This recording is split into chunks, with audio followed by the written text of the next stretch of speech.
Olá, estudantes, tudo bem com vocês? Eu sou o professor Rogers, docente especialista da disciplina Matemática Básica. E nessa videoaula nós vamos iniciar o estudo do nosso módulo 3, intitulado Algoritmo de Resolução de Regra de 3. Então, nas duas unidades, nós vamos ver as diferentes formas para a resolução de problemas que envolvam essa regra de 3, que está justamente relacionada à quantidade de variáveis que estão envolvidas no problema. Então, conforme o próprio título da aula, nós entendemos que a regra de 3 trata-se de um algoritmo de resolução de problemas que envolvam relações entre grandezas direta e inversamente proporcionais. Sobre isso, o autor Telles apresenta que a regra de 3 resolve situações-problemas. Então, quando ele trata de situações, problemas, ele se refere justamente à resolução matemática de algum problema, de algum contexto do nosso cotidiano. Então, o primeiro passo para resolver problemas em regra de 3 é justamente compreender as relações que podem existir entre duas, três ou mais variáveis, dependendo do tipo de problema que nós estamos solucionando. A regra de 3 tem esse nome justamente porque ela é um método prático para encontrar um valor desconhecido em uma proporção.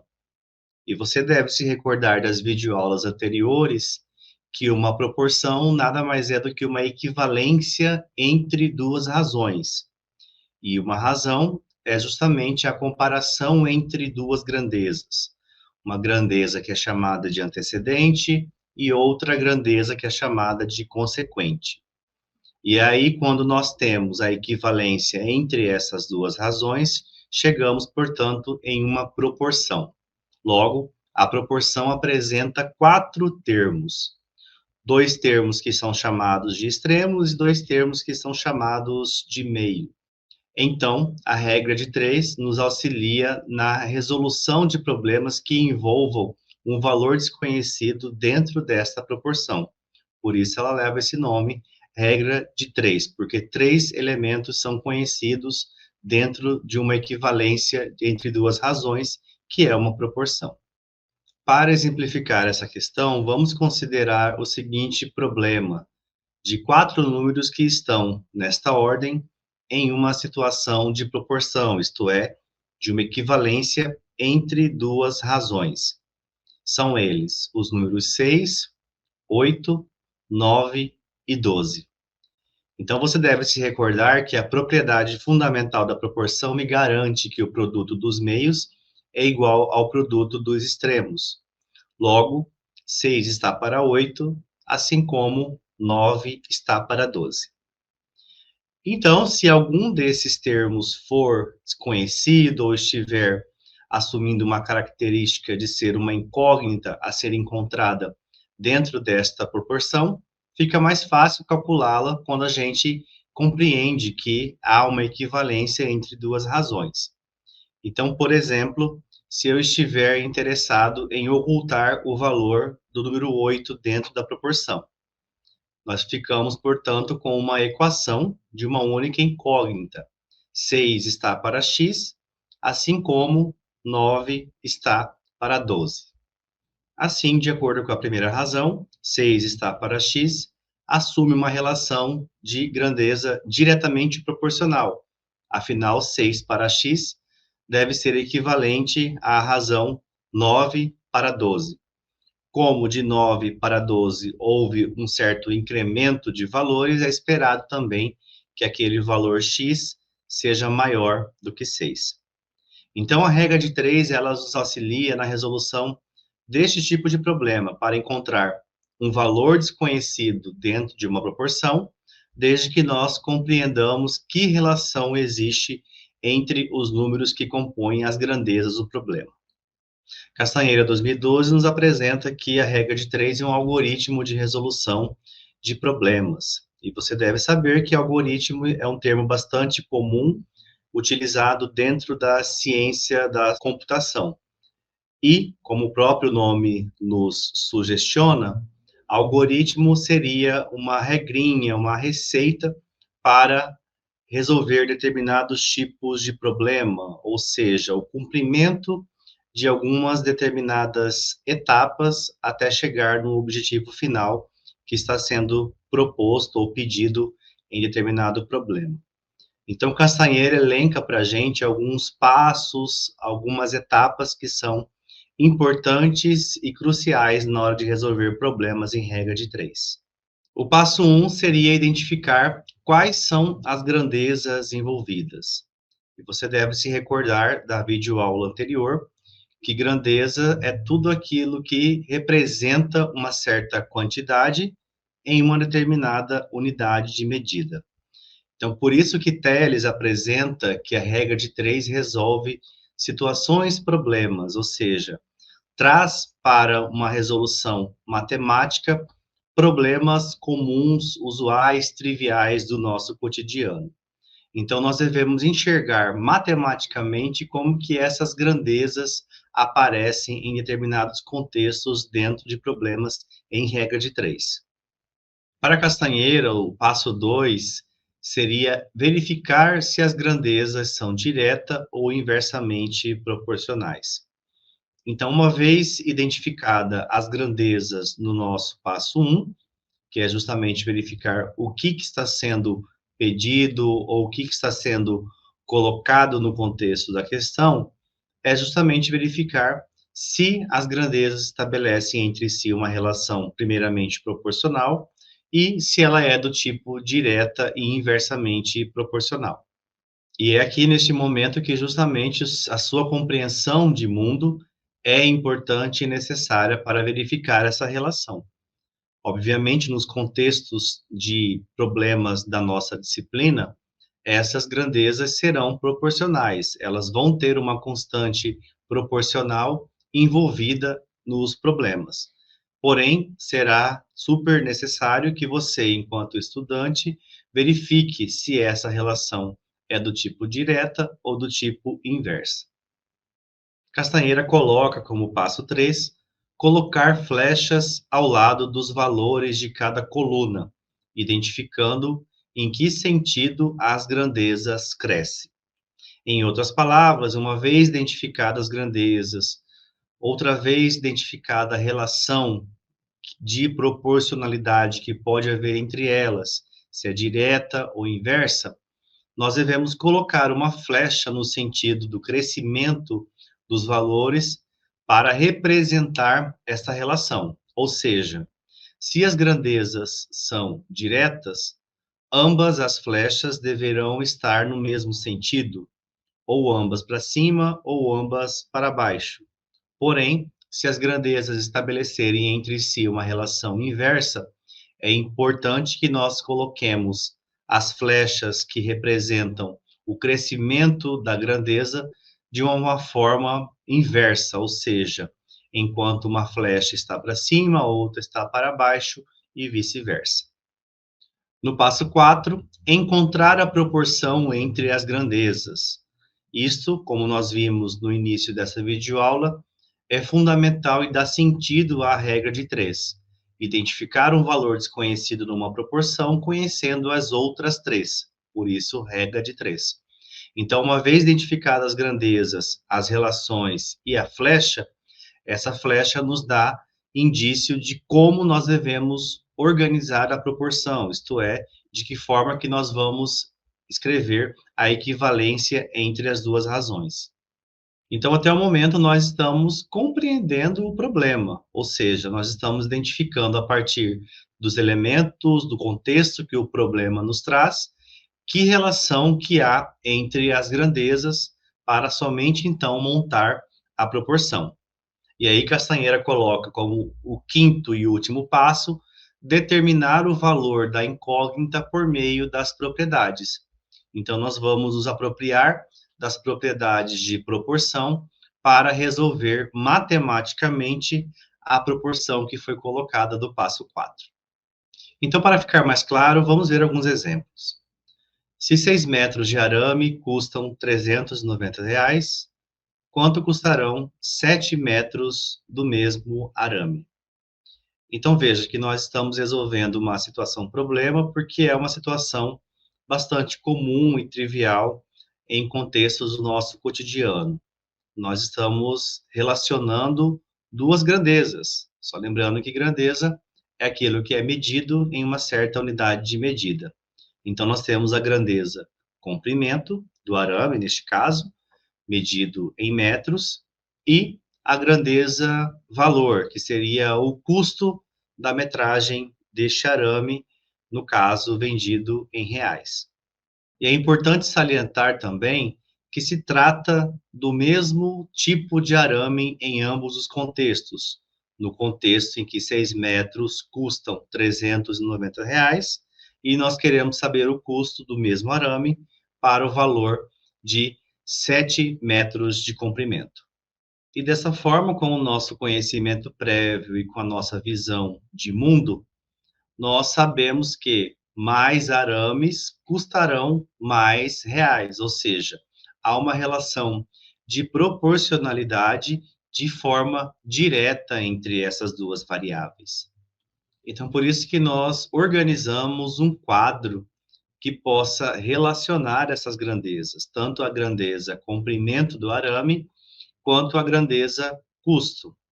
E essa é uma etapa bastante importante e necessária no estudo do algoritmo da regra de três, porque ali a gente coloca em prática, no papel e lápis, quais são as grandezas que estão no contexto e também que relação que elas estabelecem entre si. Então, facilita tanto a leitura, a compreensão do problema, quanto a organização matemática da proporção que deverá ser resolvida. Então, identificadas as grandezas e as relações que elas estabelecem entre si, nós também devemos colocar a seta que indica o crescimento da grandeza. Ou seja, no nosso caso, nós estamos olhando no início para a variável comprimento, neste caso seria a origem da seta, começando no valor 6 e a extremidade na chegada, no valor 7, ou seja, há um crescimento, indica um crescimento de 6 para 7. E como nós vimos de maneira diretamente proporcional, o custo também ele é proporcional. Se 6 metros custam 390, 7 metros deve custar um valor superior a 390. Então, a relação é direta e, portanto, as setas seguem o mesmo sentido de crescimento. Neste próprio quadro, nós já podemos estabelecer uma proporção entre os valores das variáveis. Em outras palavras, 6 está para 7, assim como 390 está para x. Então, portanto, nós chegamos na equivalência entre essas duas razões, na equivalência entre essas duas frações matemáticas. 6 sobre 7 é igual a 390 sobre x. Nós já sabemos resolver esse problema a partir das propriedades que a proporção nos apresenta. Ou seja, nós podemos nos valer da relação que há entre o produto dos meios e o produto dos extremos, que é uma relação de igualdade. E nós vamos nos apropriar desta relação para encontrar o valor desconhecido de x. Porém, muito mais importante do que resolver a proporção pelas propriedades que nós conhecemos do nosso módulo anterior, nesta etapa, o nosso principal objetivo é justamente fazer você compreender que a regra de três, ela deriva da relação que há entre proporção, entre equivalência de duas razões, porém, ela traz um incremento teórico que seria justamente atrelar grandezas nesse contexto. E essas grandezas vão estabelecer relações entre si direta e também relações entre si inversa. Embora não esteja aparecendo no slide, mas é esperado que você saiba que 6 vezes x, ou seja, o produto dos extremos, é igual a 7 vezes 390, ou seja, é igual ao produto dos meios. E aí, resolvendo a equivalência dentro desta equação, nós encontramos o valor de R$ 455. Então, respondendo a nossa pergunta, quanto custarão 7 metros do mesmo arame? Como era esperado, este valor é superior a 390, chegando, portanto, a custar R$ 455. Os nossos dois objetivos foram atendidos nesse tipo de problema, ou seja, nós sabemos identificar a proporção, resolvê-la, mas também sabemos identificar as grandezas e as relações que elas estabelecem entre si. Mas é importante a gente também ter o cuidado de sempre estar olhando para a proporcionalidade que está ali envolvida, se ela é direta, se ela é inversa, mas que há uma certa constante e que está de maneira proporcional entre as grandezas. Estou trazendo essa discussão justamente para não pensarmos que os problemas em matemática são resolvidos somente por uma ou outra forma, mas desde que você compreenda o conceito matemático que está por trás dos contextos de problema, você pode resolver da forma que você achar mais conveniente. Então, nesse tipo de problema, por exemplo, nós não necessariamente vamos precisar resolver somente por proporção ou por regra de três, mas a partir de uma compreensão mais simples, que seria o conceito de proporcionalidade, nós também conseguimos resolver esse tipo de problema. Então, pelas informações que o enunciado nos trouxe, se 6 metros do arame custam R$ 390, é esperado, portanto, que cada metro vá custar R$ 390, dividido por 6, que seria o tamanho do arame, 6 metros. Logo, cada metro do arame custa R$ 65. Portanto, se o nosso interesse é justamente encontrar o valor de 7 metros do mesmo arame, seria 7 vezes 65, retornando o mesmo resultado de R$ 455. Vamos agora para um segundo exemplo. Se 5 quilos de arroz custam R$ 20, quanto custarão 2 quilos e 250 gramas do mesmo arroz? E este problema é interessante porque você pode pensar que as relações estabelecidas entre as grandezas devam ser do tipo inteiro, pensando no campo numérico dos números inteiros. Porém, as grandezas também podem apresentar valores que não necessariamente sejam inteiros, valores reais, como, por exemplo, números racionais e até mesmo números irracionais. Então, por exemplo, neste enunciado, nós queremos encontrar a relação entre o valor e a quantidade de arroz para uma quantidade de arroz que não é inteira, que seria 2 quilos e 250 gramas. O primeiro passo a se fazer, que não está no algoritmo do Castanheira, porém faz parte do bom senso que nós temos enquanto estudantes, enquanto cidadãos, é justamente verificar em que unidade de medida que está sendo tratada cada uma dessas grandezas. E aí nós temos duas opções neste problema: ou tratar a quantidade de arroz na grandeza medida em quilogramas, ou tratar a quantidade de arroz na grandeza medida em gramas. E aí fica opcional para cada um, desde que saiba encontrar a relação correta de proporcionalidade entre as variáveis. A primeira informação que nós temos é que a quantidade de arroz está em quilos. Logo, o peso de 2 quilos e 250 gramas de arroz equivale a 2,25 quilos de arroz. E aí, novamente, nós podemos organizar o mesmo quadro e verificar a relação da quantidade de arroz e o custo dessa quantidade. Como você deve imaginar, é uma relação diretamente proporcional. Afinal, quanto mais arroz eu adquirir, mais reais eu vou ter que gastar, vou ter que desembolsar para adquirir essa quantidade de arroz. Portanto, a nossa proporção é 5 está para 2,25, assim como 20 está para x. E aí, novamente, nós vamos aplicar a propriedade fundamental, que é o produto dos meios igual ao produto dos extremos em uma proporção, para encontrar, portanto, o valor x igual a 9. Logo, o peso de 2 kg e 250 gramas de arroz custam R$ 9. E como nós vimos, não necessariamente nós vamos resolver todos esses problemas por proporção ou por regra de três. Basta nós termos uma visão mais básica acerca da proporcionalidade, que o mesmo problema é resolvido de maneira semelhante.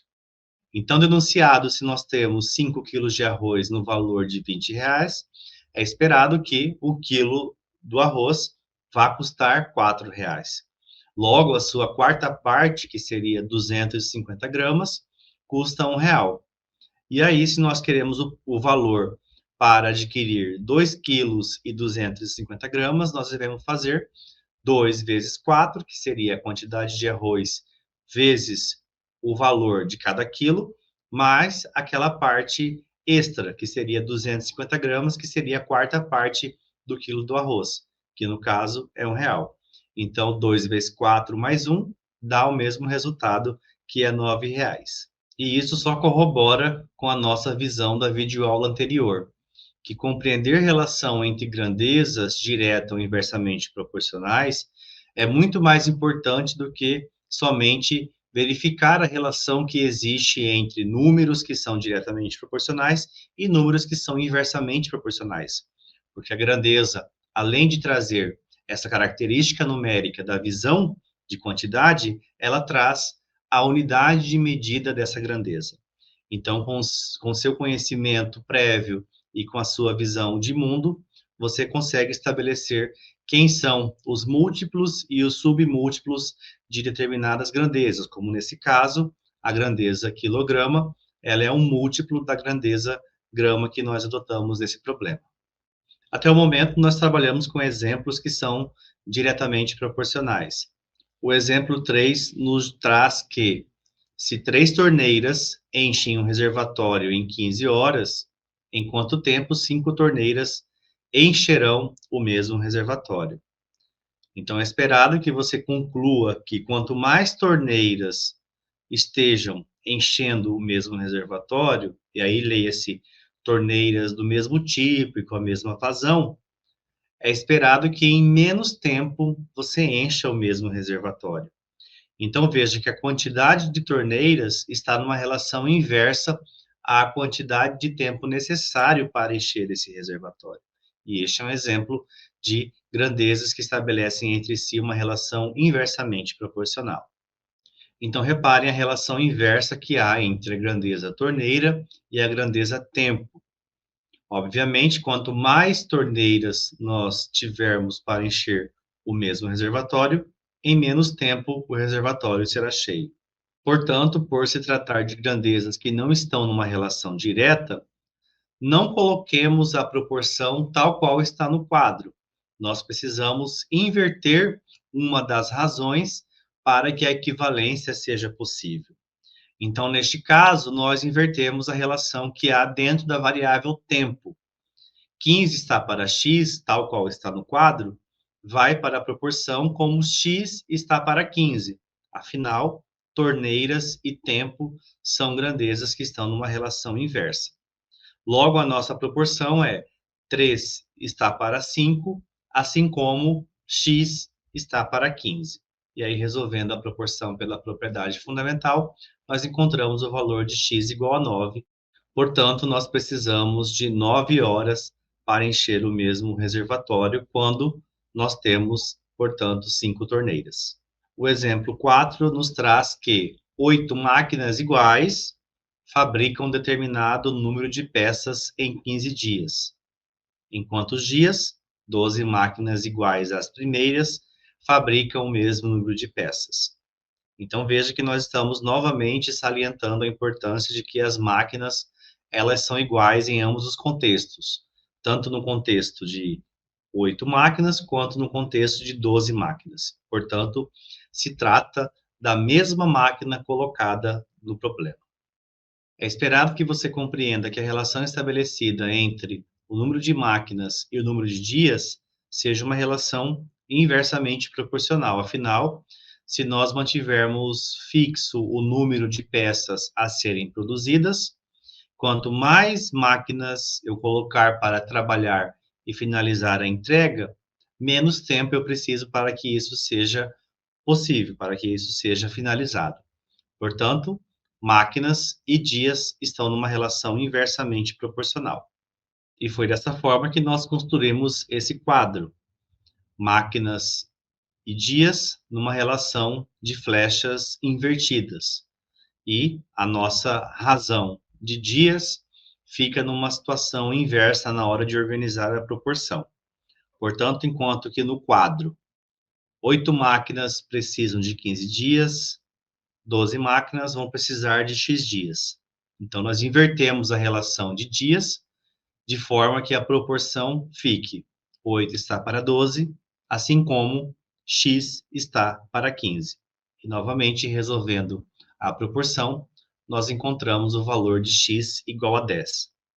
Portanto, se nós tivermos 12 máquinas à disposição para finalizar a entrega dessas peças, serão necessários 10 dias, de acordo com a relação de proporcionalidade estabelecida entre máquinas e dias no nosso problema. E essas são as referências que foram apresentadas durante essa videoaula nos nossos slides. Eu espero que vocês tenham gostado, eu espero que vocês tenham aprendido e a gente se vê na nossa próxima videoaula. Até lá!